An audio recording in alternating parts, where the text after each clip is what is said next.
Эфирде өлкөдөгү тартип бузган жарандардын иш-аракеттерин жана мыйзам бузуу фактыларын чагылдырган ТВ кайгылуу программасы. Студияда мен Каныбек Санкареев. Саламатсыздарбы?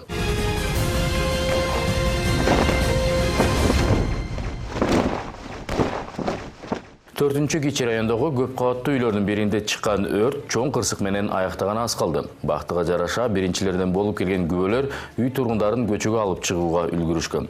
Өрт өчүрүүчүлөр дагы ар түрдүү тоскоолдуктарга карабастан тилсиз жоону башка үйлөргө жайылтпай өчүрүүгө үлгүрүштү. Окуяга биздин чыгармачылык топ дагы күбө болду.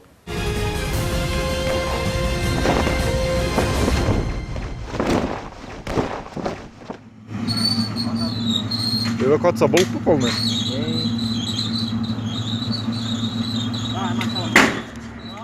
Төртүнчү Кичи районундагы тилсиз жоо кабат үйлөрдүн батирлеринин биринде чыккан 26-январ күнү бул жыл менен кечки саат 10 чамасында экинчи кабаттагы батирден өрт чыкканын көчөдө жүргөн күбөлөр көрүп, тийиштүү кызматтарга кабарлашат. Өздөрү болсо ичкери кирип үй тургундарын куткаруу аракеттерин көрүшөт. Суу түгөдү. Кой тура суу түгөдү. Бияк бар, спальный бар.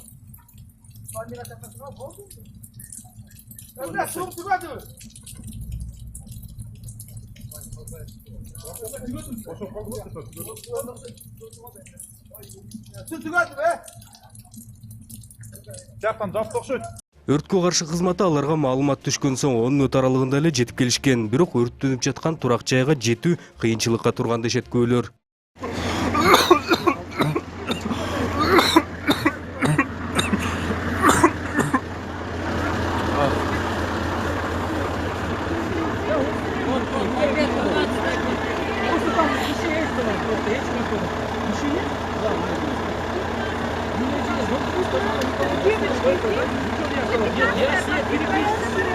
Переписку сделал, я сказал, каждую квартиру проверили, говорит, нет, сколько ты нас не откуда. Мне, наверное, выводили, может, выводили, закрыли. Здравствуйте, квартира бабушка жила. Только она жила, да? Дом сказала, все там. Закрыл, поезжал. Дом каждую квартиру сказал, все будет. Просто дверь, наверное, закрыли. Внутри, наверное.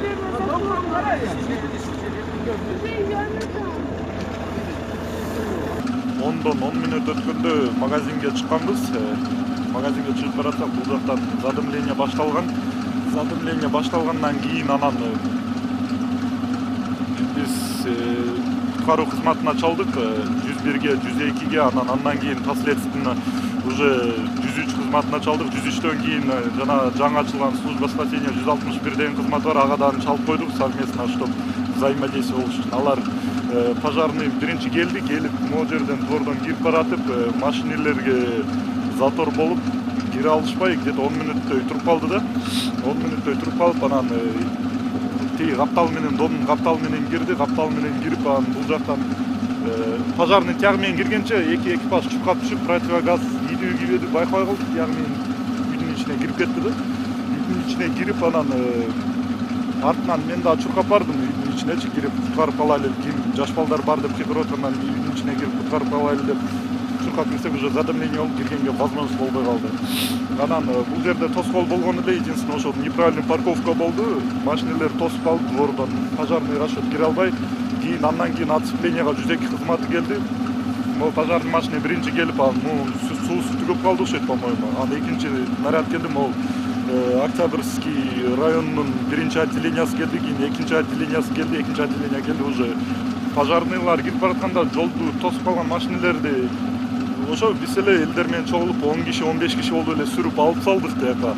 Сүрүп алып салып, пожарныйлар кирип өчүрүштү. Жалпы жолунан атылган кызматтын 2 унасы, тартип сакчылар жана тез жардам кызматтары келишкен. Ал гана эмес, өрт жайылып кетпесин үчүн турак жай көгүлтүр отунга кошулгандыктан газ кызматы чакыртылып, анысын өчүрүп жатышты. Ал эми өрткө каршы кызматы тартип сакчылары менен жана айрым күбөлөр менен биргеликте турак үйдүн тургундарын коопсуз жайга чыгарып жатышты.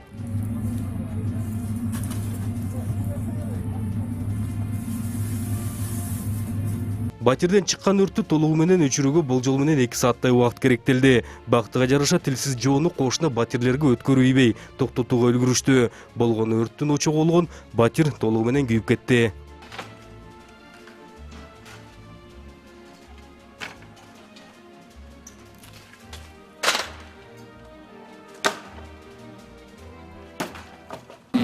чыккан батирлер өрттөнгөн жок, булар өрттү өткөрбөй өчүрүп калдык. Бир батирдин ичи полный эмеси күйүп кетти. Себептер азыр белгисиз да? Себептер такталууда, биздин инспекторлор келип эртең өздөрү бут актын немети бүт пожар эметти такташат, аны биз билбей эткенбиз, бизге өчүрдүк. Биз так маалыматты точно айта албайбыз. Күбөлөрдүн айтымында батирде өрт чыккан учурда 2 жаш жетелик балдар бар болчу. Жана азырынча белгисиз себептерден улам өрт чыгып, тез эле бөлмөлөрдү аралап кеткен. Бактыга жараша балдарды өз убагында чыгарууга үлгүрүшүп, тез жардам кызматы менен ооруканага жеткирилишкен. Алар менен кошо түтүн аралап кеткен үйдүн дагы жеңил жараттарды алгандарга дагы биринчи жардам көрсөтүлүп, дарыланууга кетишкен.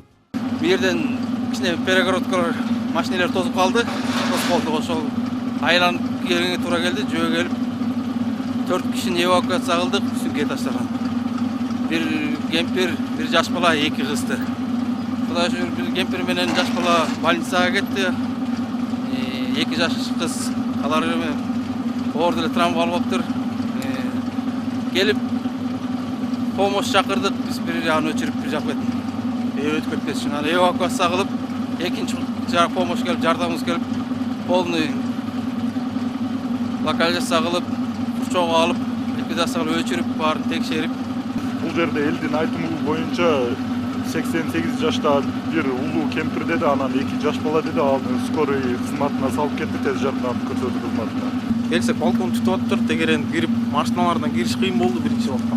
Кирип, биринчи эле эвакуация кылдык, задымление, катуу задымление болуп атыптыр. Артынан 4-нче этаждан 2 кичинекей бала, анан кийин 2 аялды алып чыктык ичинен. Аппарат менен кирип, жөнөк ТЗС менен. Силер келгенде өрт күчөп кетти. Биз келгенде өрт күчөп атыптыр. Анан 10-чы квартирадан дагы бир кемпирди алып чыктык, ал чыга албай калыптыр. Постелде экен. Аны да көтөрүп чыгышты балдар астынан. Бер жагынан биринчи эвакуация кылдык, андан кийин келип тушенияга баштадык. Бер жак капталынан экинчи отделенияны чакырттык, келип алар тушения кылып баштады. Тийиштүү жабдыктар жетиштүү болду, мисалы суу баары өзүбүздүкү немелер каражат баары эле жетиштүү болду, өчүрүүчү каражаттар. Өчүрдүк, бизге бир эле тоскоолдук, машиналар тоскоол болуп калды этаждагы, токтотулган. Айтсак мындай жыш турак жайлар жайгашкан кичи райондордо өрттүн очогуна жетиш көп учурда өрткө каршы кызматтары үчүн кыйын болуп, ар бир секунда маанилүү болуп турганда минутулап убакытты жол табууга гана сарптап келишет. Анткени мындай кабат үйлөрдүн тургундары унааларын чоң унаа өткүдөй орун калтырбай, каалагандай токтотуп, алганы эмес, айрымдары кээде такыр эле үй короосуна кире беришти, бетондор менен тозуп алышат.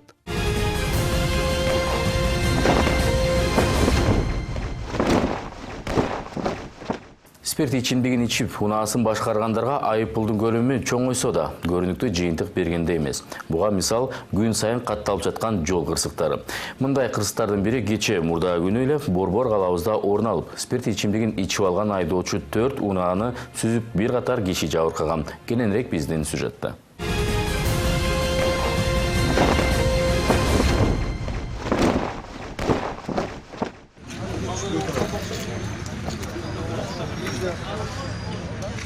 Бул жол кырсыгы Борбор калабызда 28-нен 29 январга караган түнү катталган. Чыңгыз Айтматов менен Гагарин көчөлөрүнүн кесилишиндеги светофордо токтоп турган 4 унааны артынан катуу ылдамдыкта келаткан Lexus үлгүсүндөгү жол тандабас. Тормоз педалын баспастан сүзгөн. Ордуна тез жардам менен тартип сакчыларды жабыркагандардын бири чакырып, ортодо кысылып калган унаадагы айдоочу менен жүргүнчүлөрдү куткаруу аракеттерин көрүшкөн. Жокпуз, кармалып турабыз, башка бийигилеп кылсар отурабыз, башка кан кетип калбайт. Нет, наоборот. Не наоборот? Кармаш керек, түз кармаш керек. Сиз мени кыйындатып атпайсызбы? Не, ошондой, тура.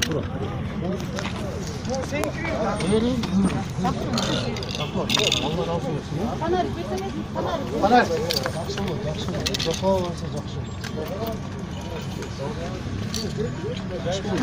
Барды жакшы, просто жакшы, просто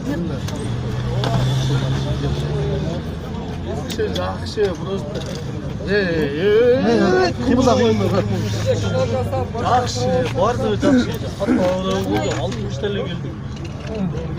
Байке, хорошо, знаю. Байке, азыр мен кармал кайсы жагыңыз ооруп атса айтыңыз, макулбу? Бутун түз бүгүн. Бизде кармаштын кереги жок, эже. Скорыйга алып барып, больницада Biz текшерип алабыз. Тизилген унаалардын эң артында турганы алгачкы соккуну өзүнө алып, алдындагы унаага жарымынан кирип кеткен унаанын айдоочусу оор жараттарды алган. Эсин жоготуп, аны күбөлөр сыртка алып чыгып, тез жардам келгиче карап турушту. Жанында аны сүзгөн айдоочу дагы жүрдү.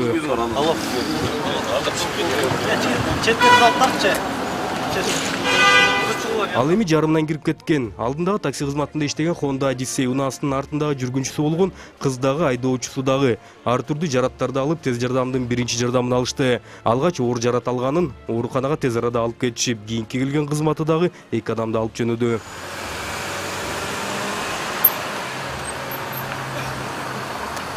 Бул кырсыктын күнөөкөрү болгон айдоочу дагы бул жакта жүрдү. Биздин чыгармачыл топ келген кезде унаасынын номурларын чечип жатканына күбө болдук. Ne oldu? Nömerini geçişti aslında. Normal tat mı? Yani ne geçin çok güzel. Elin oyu zaman koy. Ya. Elin oyu zaman koy. Ne oldu kırıp ettiniz arkasına başına? Üspet etmeye kaldın mı usta? Setaforda görgün jaksın. Setaforda gördüm. 6 gün kalgan ne setaforda? Жылдамдыгыңыз катуу эле? Жок, 60та келет. Жабыркагандар жок? Нормально, бардыгы жакшы. Сиз жалгыз эле келаттыңыз беле? Жалгыз келет. Бардыгын төлөп берем. Мен не правмын. Мойнума алам. Мен ичип алдыңыз беле? Кандай? Спирт ичим дегенче алдыңыз беле? Жок, мен ичкенге окшоп атам. Өмүрүн ичкен. Жок, сурап атам да жөнүндө. Жок, мен өмүрүн ичкен эмесмин, тоогу. Кудай сактасын го. Экспертизага барып, текшертебиз полный. Бардыгын эме кылабыз. Просто бул жерде топтолуп алып, аны, буну, бул авария любой шофердин башында бар да. Какой-то секунд болот успеть этпей каласың да. Бул темир мындай айтканда оңой эле табылат темир, эч качан табылбайт. Адам ден соолугу табылбайт. Самый главный адам жакшыбы? Самый главный. О,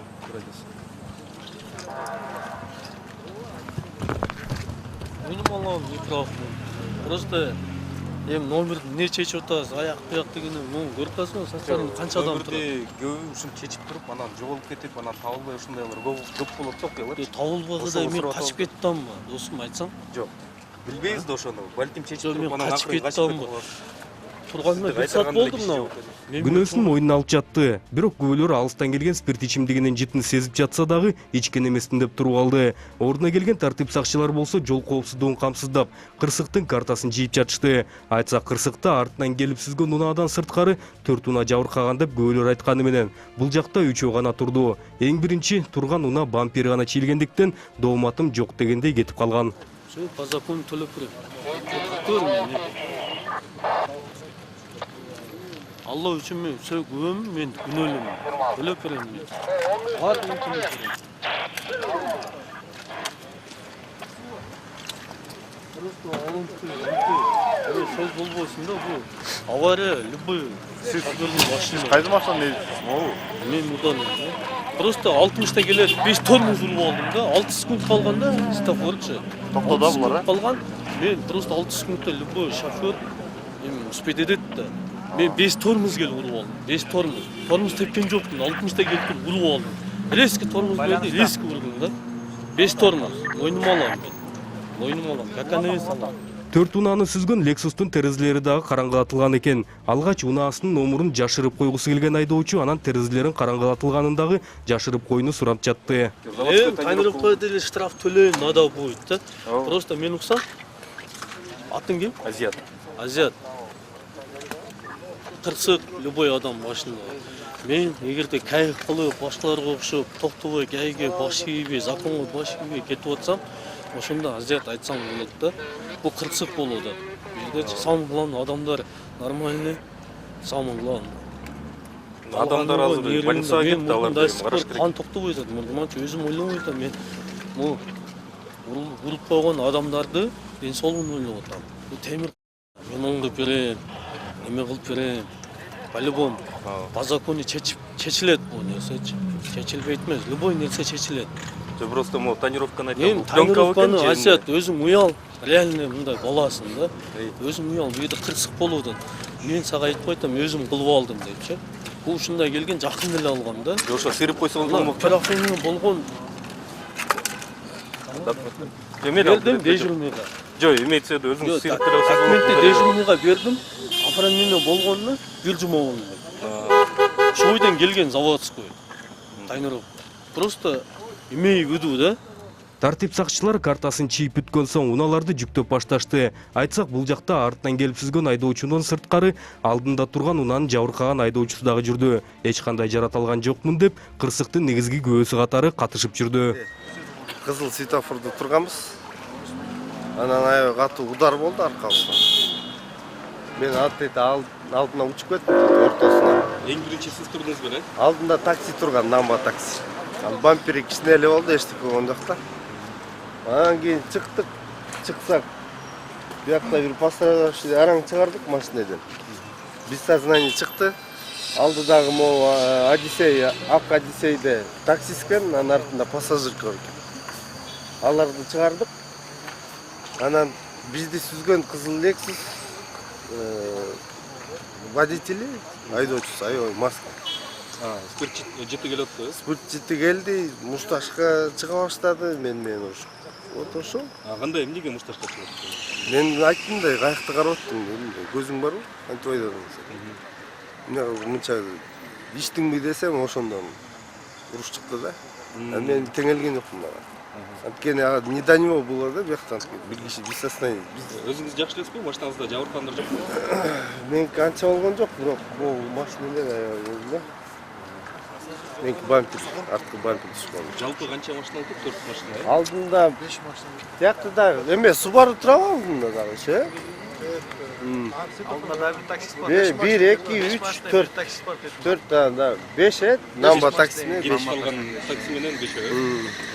Унааларды жүктөп жаткан тартип сакчыларга Lexustун айдоочусу тоскоол жаратуу аракетин көргөндөй болду. Ичинде мүлкүм бар эле деп, кабатырланган жаран бир топко чейин эвакуаторду кой бергиси келген жок. Бул машинаны билбейм да, сиз бекерден чыгып. Мен 2 машинаны билем да. Сен өзүң машинаңа 2 машинаны страдайт эткен. Сиз мен каяктан доказать этем, мен өзүмдүн машинама кол коюп бердим деген. Байке. Мен мойнума от души алып атам. Кудайдан коркуп, Алладан коркуп, 2 машинаны төлөп берем деп мойнума алып атам. 3-чү машинаны мен билбейм. 3-чү машинаны потому что мен көргөн жок.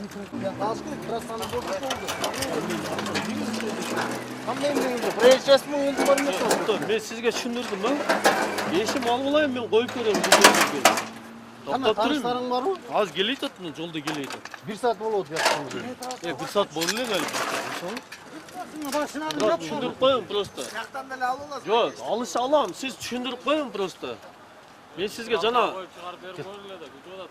Машинамен чогуу барабыз. жок, чогуу барабыз. Сиз түшүндүрүп коем просто кимдин бештер экенин, просто мен ошондой сурап атам. Просто мага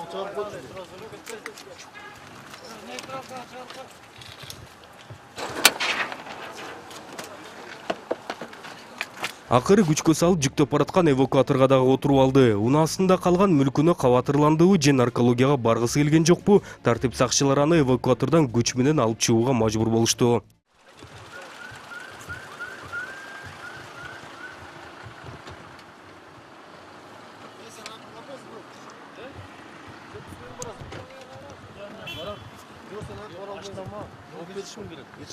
После прохождения наркологической экспертизы. мен барам, ошол жерде стоянкада туруп, мен барам. Эштерим жөнөтүп коем мен. Мен Стоянкада мына байкең машинаны алып барып ошол жерде күтүп турат. Мына могу стоять. Ошо күтүп турбуз, мына могу салып через наркологию. Мени кое бериң байке. Биринчи очередь. Сен менин эштериме жооп бербейм деп жана айткан. Сен эшке жооп бербейм. Вот, именно жооп бербейсиң. Мен стоянкага барам. Стоянкада мен сиз менен наркологический. Стоянка после наркологию. Мен байкенин жанынан жылбайм. Байкең машинаны жүктөп барып туруп стоянкада күтүп турат деп атам. Биз наркология жооп бербей атабыз. Түшүнүп атасыңбы? Какпай эле сүйлөй бериң. Азыр баш ийбесең дагы башка жагыңан тартам, айтып коеюн. Ошо мен түшүнөм. Мени кое бериң.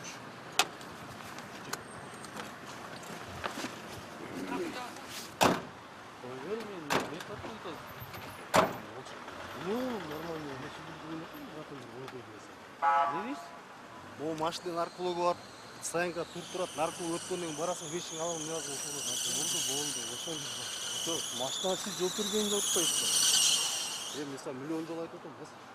Алыша отуруп Lexustун айдоочусун жана жабыркаган айдоочулардын бирин наркологияга алып келишти. Бул жактан түтүкчө үйлөө тыкмасы менен текшерүүлөрүн жүргүзүшүп, жабыркаган айдоочу Со, ал эми 4 унааны артынан келип сүзгөн айдоочунун организминде алкоголь бар экени аныкталды. Айтсак, биринчи текшерүүдө Lexustун айдоочусу берилген түтүкчөдөгү затты үйлөгөндүн ордуна ичип салып, экинчи ирет үйлөтүштү. Что пили спиртное? Чего? Спиртное что пили? Ничего я не пил, бозон.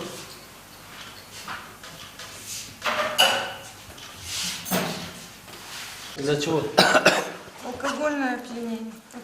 Я алкоголь не принимал. Почему вы так пишете? Все, садитесь. Кантсияда жыйынтыктар чыгып, Элдар Эркинбаев аттуу айдоочуну тартип сакчылар жол коопсуздугун камсыздоо башкы башкармалыгына алып кетишти. Ал эми бүгүн алынган маалыматтарга ылайык жабыркагандардын экөө ооруканада дарыланып, алардын бири оор абалда экени айтылууда. Андыктан бул окуя туурасында биздин чыгармачыл топ мындан ары дагы маалымат алып турмакчы. Ырчылчылык болду да, просто тура түшүнүп койм. Мойнума алыптам го төлөп берем.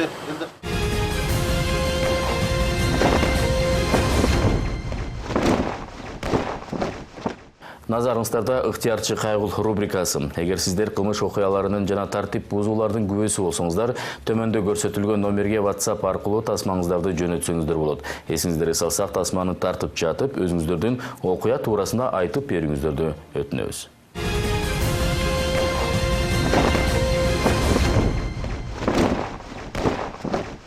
Мына 206 маршрутка Мурасордо озерныйга каттыган.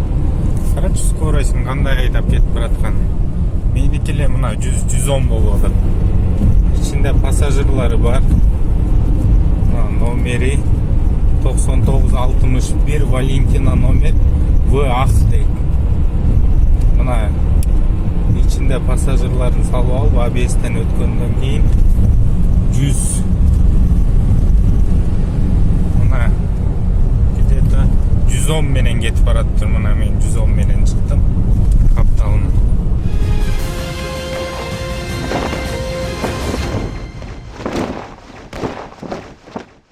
Урматтуу транспорт, жол жана транспорт министрлиги жана өкмөт башчылары могу Кара Балта Бишкек жолу такыр эле болбой калды. Муну кичине оңдоп түздөп, ошо ремонт күчөктү оңдоп түздөп койсо болот беле, болбойт беле. Алдыларынын баары, машинанын алдылары өлдү.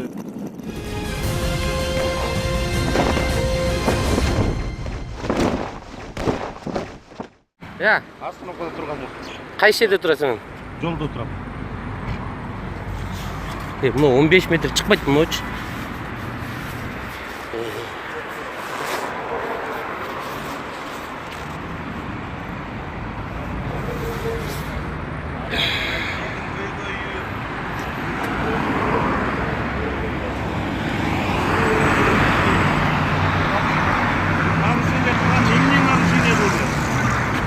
Светофордун аркайып шенинен өттү.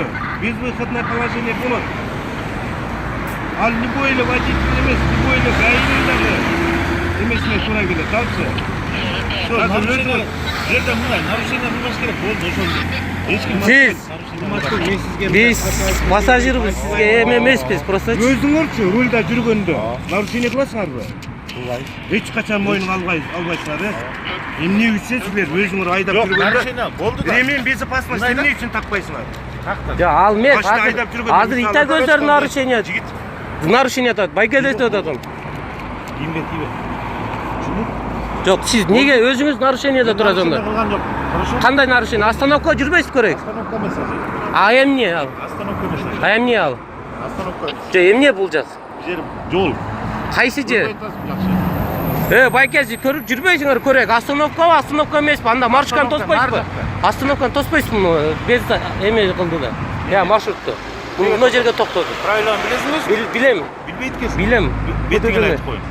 Билбейт экенсиң. Эмнени билбейт? Правоң барбы? 231 не?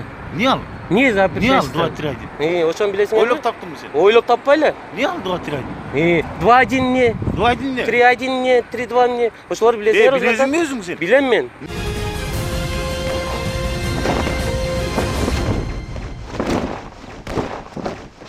Эскерте кетсем, ушул сыяктуу окуяларга жана башка мыйзам бузуу фактыларына күбө болсоңуздар, анда төмөндөгү номерге чалып же WhatsApp аркылуу фото, видео материалдарыңыздарды жөнөтсөңүздөр болот. Көрүшкөнчө сак саламат болуңуздар.